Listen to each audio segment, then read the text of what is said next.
नमस्कार श्रोताओं, कहानियों का कारवा चैनल में मैं बिंदु सांधु आप सबका स्वागत करती हूँ। आज मैं आप लोगों के लिए मालती जोशी जी की एक कहानी खूबसूरत झूठ लेके आई हूँ।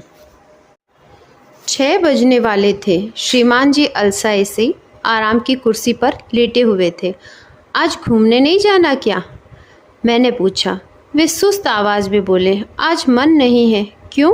वो छोटे सरकार तो कब से जूते मोजे पहनकर तैयार खड़े हैं, दादाजी की राह देख रहे हैं। मैंने उन्हें सूचित किया। वे चिढ़कर बोले, उसी वजह से तो नहीं जाना। मैंने चौंक कर पूछा, मतलब तुम लोगों ने मेरे पीछे ये क्या पुछल्ला लगा दिया है? परेशान हो गया हूँ मैं। दिन भर की थकान मिटाने जरा पार्क में चला जाता हूँ। हम उम्र लोगों के साथ गपशप करके हल्का महसूस करना चाहता हूँ। तुम लोगों से यह भी नहीं देखा जाता। ये बला मेरे साथ लगा दी। वे बहुत क्रोध में थे। धीरे बोलिए, बहू सुन लेगी। मेरी ये असफल कोशिश रही। सुन लेने दो। सचमुच तंग आ गया हूँ मैं। लड़का 1 मिनट चैन से नहीं बैठता, न बैठने देता है। कभी फिसल पट्टी पर चढ़ जाएगा, कभी फव्वारे के पास जाकर भीगेगा, कभी फूल तोड़ेगा तो कभी बगीचे के फाटक पर झूलेगा। उसके पीछे भागते भागते मेरी परेड हो जाती है।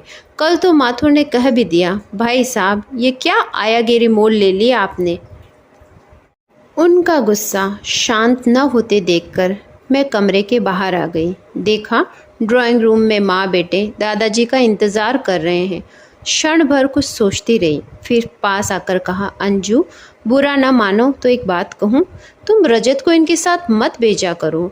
लौटने तक मेरी सांस अटकी रहती है। सड़क पर आजकल कैसी भीड़ होती है, देखती हो ना। ये 2 पहिए वाले गजब करते हैं, और बच्चे तो वैसे भी चंचल होते हैं।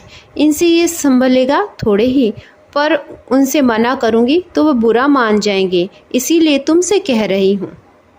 ये सुन बहू बोली, पर अब तो ये तैयार हो गया है, मानेगा थोड़े ही। कोई बात नहीं, तुम ही नुक्कड़ तक घुमा ले आओ, एक टॉफ़ी दिला देना, बहल जाएगा। मैंने बात संभाल ली। वे दोनों जब चले गए तो मैंने कमरे में आकर कहा, महाराज लाइन क्लियर है, अब जल्दी से तैयार हो जाइए। वे उत्साहित होकर उठ खड़े हुए। सारी बुराइयों का ठीकरा मेरे सिर ही डाला करो, खुद मना करते नहीं। मेरी इस शिकायत पर इन्होंने कोई जवाब देना उचित नहीं समझा। बस फटाफट कपड़े पहने और निकल गए। जिंदगी भर झूठ की खेती करती आ रही हूँ मैं। कभी बच्चों के लिए, कभी नौकरों के लिए, तो कभी बहू के लिए। हर बार दिमाग खपाकर कोई नया बहाना ढूंढना पड़ता है। बेबी सहेलियों के साथ सिनेमा देखने जाती है तो उसकी किसी सखी का जन्मदिन मनाना पड़ता है। उन दिनों घर घर फ़ोन नहीं थे, इसीलिए पोल खुलने का डर नहीं था। इतवार को राजू क्रिकेट खेलने के लिए दिन भर गायब होता तो उसके लिए मैथ्स की एक्स्ट्रा क्लास लगानी पड़ती। कभी बेबी अपनी फेवरेट ड्रेस डिज़ाइनर की ड्रेस पहनती तो उसका श्रेय उसकी मौसी को देना पड़ता। अब भी इस झूठ से पीछा कहाँ छूटा है। मेहरे के हाथ से कोई प्लेट टूट जाती है तो इल्ज़ाम अपने सर ले लेती हूँ। कभी कभी उल्टा भी हो जाता है। मेहरी कहती है, अम्मा जी सुबह से आप ही लगी हैं, भाभी जी तो अभी उठी भी नहीं। तो मैं कहती हूँ, अरे रात को देर से फिल्म देख कर आए हैं, 2 बजे लौटे, अब देर से ही उठेंगे। वैसे भी आज छुट्टी है, नहीं तो रोज भागम भाग मची रहती है। मैं अपने विचारों में इतना खो गई कि समय का ध्यान ही नहीं रहा। राजू घर आया तब घड़ी में देखा, फटाफट उसके लिए नाश्ता लगाया, चाय बनाई। अंजू कहाँ है? उसने पूछा। रजत को थोड़ा घुमाने ले गई है, मैंने बताया। अभी जाने की क्या ज़रूरत थी, मॉल जाना ही है ना, वहाँ से महीने भर का सामान ले आएंगे। उसकी इस बात पर मैंने जवाब दिया, अरे वो बहुत जिदिया रहा था छोटू, मैंने ही कहा था थोड़ा घुमा लाओ। तब तक अंजू लौट आई थी। जल्दी से तैयार हो जाओ, हमें मॉल चलना है, राजू ने उससे कहा। वह चिंतित होकर बोली, पर मैंने अभी खाने का कुछ भी नहीं बनाया है, आज मॉल जाना रहने दो, खाने का मैं देख लूँगी, तुम लोग हो आओ, नहीं तो बात फिर हफ्ते भर के लिए टल जाएगी, मैंने कहा। वह खुशी खुशी तैयार हो गई। जाते समय कहने लगी, मम्मी जी आप लोग खाना खा लीजिए, हम लोग बाहर ही से कुछ खाकर आ जाएंगे। उन लोगों के जाते ही मैंने सब्जी छोंकी, पुलाव चढ़ाया। मन हो रहा था कि इनके लिए बाद में गर्मा गर्म फुलके सेकूं, पर जानती थी खाते समय वे बहू को कोसते रहेंगे। मुफ्त की महाराजिन मिल गई है, तुम्हें चूल्हा सौंप कर चली मटर गश्ती करने, सारा मज़ा किरकिरा हो जाएगा। इसीलिए इरादा बदल दिया। उसी समय फुलके सेक दिए। सब कुछ निपटा कर टीवी देखने के लिए बैठ गई। हमारे कमरे में अलग से टीवी है, पर कभी ठीक से देख नहीं पाती।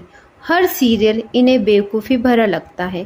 पूरे समय इनकी कॉमेडी चलती रहती है।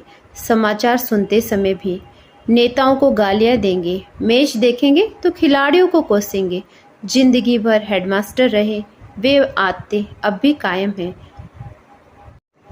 ये घूमकर लौटे तो 8 बज चुके थे। मैं कहने ही वाली थी, इतने दिनों की कसर आज ही निकाल दी क्या, पर चुप रही। चिढ़ गए तो खाने का कचरा हो जाएगा। आप फ्रेश हो जाइए, मैं खाना लगाती हूँ, मैंने कहा तो बोल पड़े, और बाकी सब मॉल गए हैं, शायद वहीं से कुछ खाकर आएंगे, मैंने बताया। इन लोगों को तो मॉल जाने का और बाहर खाना खाने का बस बहाना चाहिए, नहीं तो सामान क्या किराने वाले के यहाँ नहीं मिलता, वे चिढ़कर बोले। गए हैं तो जाने दीजिए ना, हम दोनों के लिए बनाकर गई है ना बहू। खाना खाते समय इन्होंने पूछा, तुम क्या कह रही थी, खाना बहू बनाकर गई है? हाँ तो, ऐसे झट से कहा। करेले, ऐसे करेले वह 7 जन्मों में नहीं बना सकती। मैं थोड़ा घबरा गई। बात संभालते हुए मैंने कहा, आपकी इसी आदत से वह डरती है। कहती है पापा जी की जबान पर आपके हाथ का स्वाद ऐसा चढ़ा है कि किसी और के हाथ का उन्हें कुछ भाता ही नहीं। बहू तुम्हारी पक्की पॉलिटिशियन है। जरा सी तारीफ कर दी और सासू माँ फूल कर कुप्पा। मम्मी जी, आपकी जैसी कटहल की सब्जी मुझसे नहीं बनती, आप बना दोगी? इतना सुनकर सासू माँ जुट जाती है मसाला पीसने में, और वही बहू रानी पार्लर में। वे शिकायती लहजे में अविराम कहते रहे, झूठ मूठी सही, तारीफ तो करती है, औरों को तो यह भी नहीं करना आता, मैंने गुस्से में कहा। इस पर वे बोले, मेरे लिए कह रही हो ना, हर बात कहकर जतानी ज़रूरी है। मैंने आगे कुछ नहीं कहा। खाना खाने के बाद हम दोनों बरामदे में जाकर बैठ गए। उन लोगों के लौटने तक जागना तो था ही। वे लोग कोई 10:30 बजे लौटे। रजत तो सो ही रहा था। मम्मी जी, आप लोगों ने खाना खा लिया? बहू ने आते ही पूछा। हाँ बेटा, और करेले मैंने ज़रा ज़्यादा ही बना लिए थे, कल राजू की टिफ़िन में रख देना, उसके दोस्तों को बहुत पसंद है ना। सामान रखने के बाद राजू हम दोनों के पास आइसक्रीम के 2 कप लेकर आया। मम्मी, ये आपका पसंदीदा बटर स्कॉच, और पापा आपके लिए मैंगो।